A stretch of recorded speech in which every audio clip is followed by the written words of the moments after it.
سب سے پہلے حضرت مفکر اسلام شہزادہ غوث اعظم ڈاکٹر پیر سید عبد القادر جیلانی شاہ صاحب کی ویڈیوز کو حاصل کرنے کے لیے جیلانی میڈیا کے یوٹیوب چینل کو سبسکرائب کریں اور بیل آئیکن کلک کریں۔ ویڈیوز اچھی لگے تو تھمز اپ دیں۔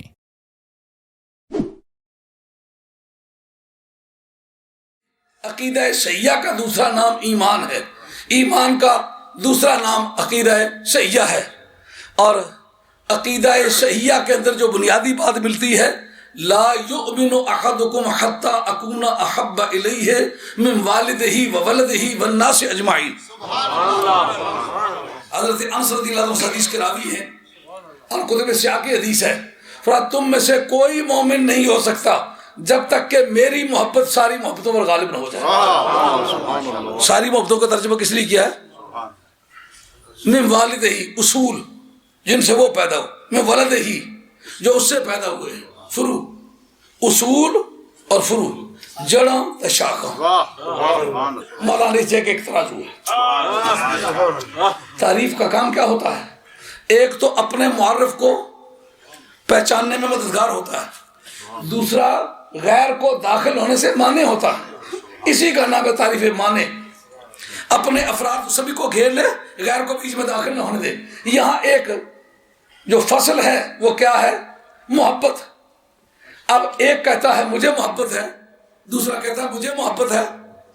جو آدمی کہتا ہے میرا نبی تحت الثری کے پرے سے لے کر اوج ثریا کے پرے تک جانتا ہے، کہتا ہے محبت مجھے ہے۔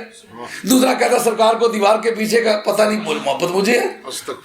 ایک کہتا ہے میرا نبی چاہے تو چاند توڑے سورج موڑے، دوسرا کہے میرا نبی جو ہے وہ تنکے توڑ کے تو نہیں کر سکتا، یہ کہتا ہے محبت مجھے ہے، وہ کہتا ہے محبت مجھے ہے۔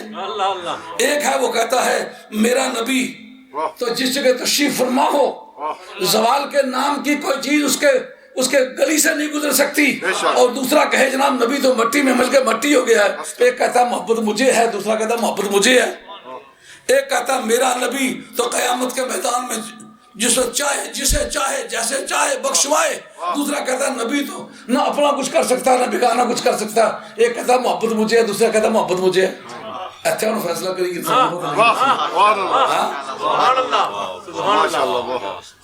ایک ایسا ضابطہ پیش کروں گا جس کا نہ مومن منکر ہوگا نہ کافر منکر ہوگا۔ وہ کیا؟ حبک الشیء یومی و یسم۔ محبت کا مزاج یہ ہے، محبت جب آ جائے اندھا بھی کر دیتی ہے، بہرا بھی کر دیتی ہے۔ محبت نہ اپنے محبوب کا نہ عیب دیکھتی ہے نہ دکھا سکتی ہے، نہ سنتی ہے نہ سنا سکتی ہے، نہ برداشت کر سکتی ہے۔ عیب ہو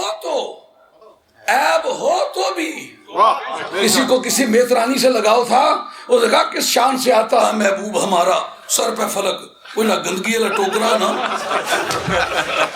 ہوں سمجھ آئیے دکھریا کیا خشاو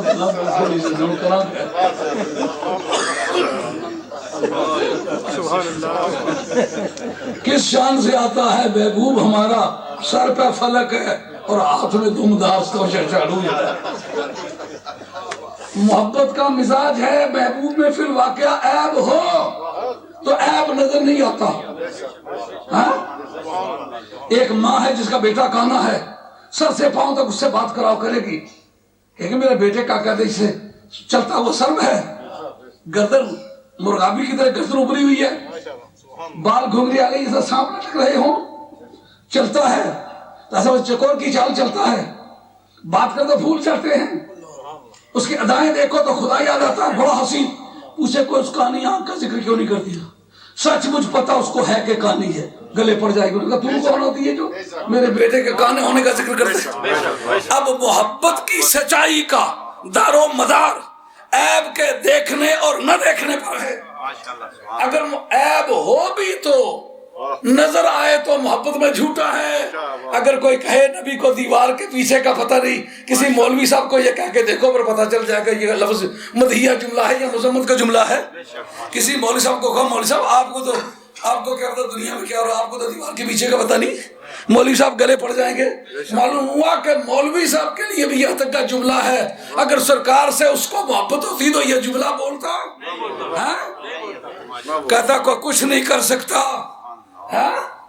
نبی پاک علیہ السلام کا چاہنے والا کہتا کیا بات کرتا ہے، کہتا تنکے توڑ کے دو نہیں کر سکتا، میرا نبی بیٹھا ہوا زمین پر اشارہ کرے تو چاند ٹکڑے ہو کر کے قدموں میں آ گرے۔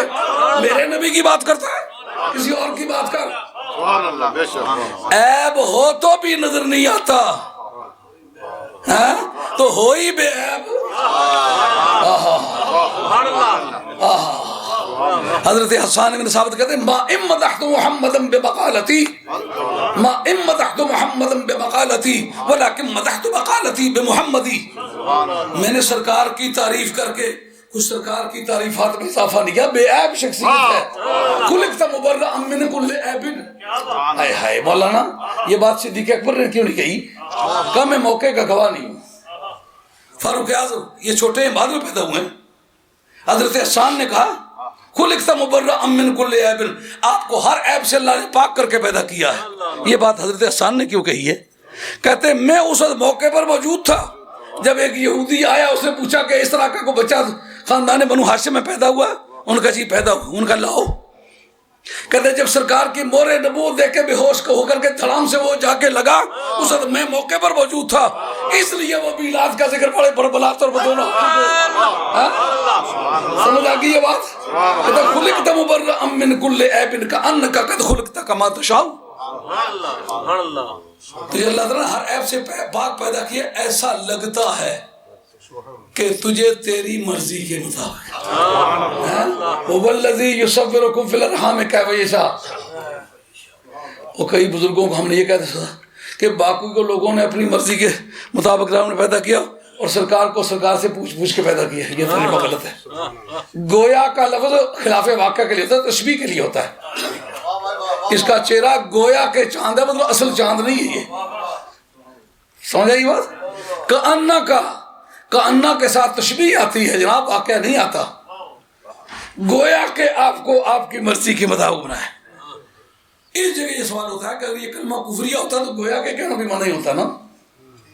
شعر کا وہ مطلب تو نہیں ہے جو وہ بیان کرتا ہے، لیکن یہ کلمہ ممنوع بھی تو نہیں ہے نا، کہ گویا کہ تجھے تیری مرضی کے مطابق بنایا۔ تو جب عیب نظر آئے تو محبت میں جھوٹا، محبت میں جھوٹا تو ایمان میں جھوٹا۔ اب فیصلہ کیا جا سکتا ہے۔ مولوی صاحب کے علم کی حد تک کرو تو وہ بے عزتی سمجھے، نبی کے علم کی حد تک کرے تو بے عزتی نہ سمجھے۔ معلوم ہے محبت میں جھوٹا ہے، محبت میں سچا ہوتا تو کبھی نبی کا عیب نہ سنتا، نہ سناتا، نہ بیان کرتا، نہ بیان کرنے دیتا۔ یہ تو اس صورت میں جس صورت میں عیب ہو، جب موقع کے گواہ کہتے ہیں کہ عیب تجھ میں تھا ہی نہیں تو پھر بحث کیا رہے گی؟ کافر ہیں، رسولوں کا انکار کر چکے ہوں گے، خدا کے خلاف برس جائیں گے، فرشتوں کے خلاف وہ اعتراض کر جائیں گے، سرکار کے بارے میں کہ ہمارے دور تک اس میں کسی بھی طبقہ اسلام کو اس سے کوئی اختلاف نہیں ہے کہ سرکار حاضر بھی اور ناظر بھی۔